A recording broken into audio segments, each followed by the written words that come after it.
Issue number 6 sees the immediate earth-shattering introduction of the Hulk controlled by Ultron tech created by the Red Skull in order for the Hulk to do his bidding, which in the past decades has meant fighting one-man wars overseas, which is a whole other one-shot comic that I need expeditiously. In a final gambit to rid himself of the Avengers, the Red Skull lets loose the Hulk, who is intercepted by Thor, causing a cataclysmic, bounding battle across the country as the two titans clash. Say that 5 times fast. There's this really quick moment that I love where Cap sees the Hulk, Red Skull sees Cap see the Hulk, and Cap says, "Skull knows my answer. It's written across every weary line on my face. Bruce, are you even in there anymore? Are you trapped and screaming?" I can't think of anything else to add, but chills. I think this quick scene goes to show just how unified the Avengers really are after so many years of living and fighting for the same cause together. Even after the horrific deaths of their allies on H-Day, allegedly at the hands of the Hulk, I might add. So for the Red Skull to pit them against each other as he has throughout this series is truly the greatest evil he could muster. Instigating brother to fight brother, father to fight son, tearing the family apart one by one, it's an ingenious, insidious plan that absolutely feels on brand for someone like the Red Skull. On the subject of family, next we see the resolution of the overwrought battle between Tony and James Stark from the previous issue, where Tony begs James to give him and the world one more chance. Which starts, funnily enough, with the urgent stopping of the nuclear missiles headed straight for the Capitol. James fires back with the Red Skull's rhetoric saying that some people have to die in order for others to follow orders. But in so doing, inadvertently exposes the ring that Tony left for him in the wake of his disappearance years ago. The ring activates and releases Janet Van Dyne, the Wasp, James's mother, from within, and she grows to giant size and immediately catches the nuclear missiles like a true hero. I do wish that the flashback scenes to James's adoption by fake Jarvis and struggles with abandonment had been included in an earlier issue.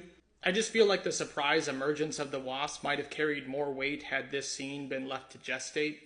Regardless, Wasp's arrival unbalances the Red Skull, allowing for an amazing all-timer tag team display from all of the Avengers present, where they manage to chip away and break through the Red Skull's armor and then shoot him in the chest with an explosive arrow. Meanwhile, Thor battles Hulk to the ocean's edge, where Bruce struggles to come to the forefront of his consciousness and begs Thor directly to kill him. Thor plunges Hulk into the watery depths and places his hammer on the creature's chest, pinning him to the ocean floor until he draws his last breath. It is a brutal single page with some of the most memorable and vivid artwork that I've seen this year.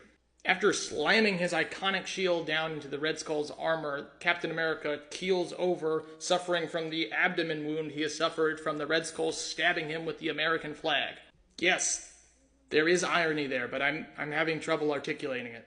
Meanwhile, the Red Skull armor begins to crackle and beep, signaling to James Stark that the Red Skull has activated a failsafe in order to destroy the Capitol in the event of his defeat. James, for the first time, leaps into action, carrying the Red Skull's body spaceward in order to save his newfound allies. However, Tony is able to catch up with his son, chastising him for his shoddy thruster work, which is hilarious, by the way. Good dad joke, Tony. And takes the burden of the explosive corpse away from his son. As he blasts James back down to Earth, he leaves him with the words, "You're just getting started, Iron Man." It's truly a touching moment of forgiveness for all of James's past transgressions, as well as one of the best passing of the mantle deliveries we've had in comics in a while. It's almost single-handedly enough to make me want a new future Avengers storyline. As James returns to his mother, she imparts one of the most impactful lines in the series thus far, essentially summing up the themes of the entire premise. This is the hard truth about being a hero, about being an Avenger. Sometimes, when you win, you also lose.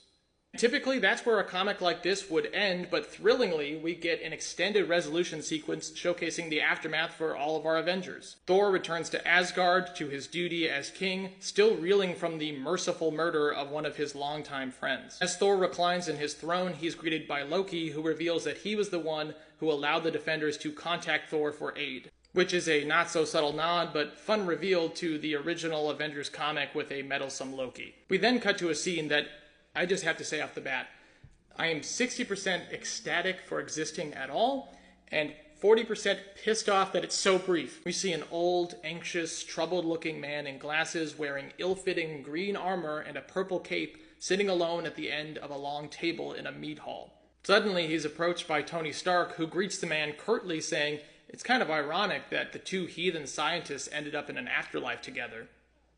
Listen to me!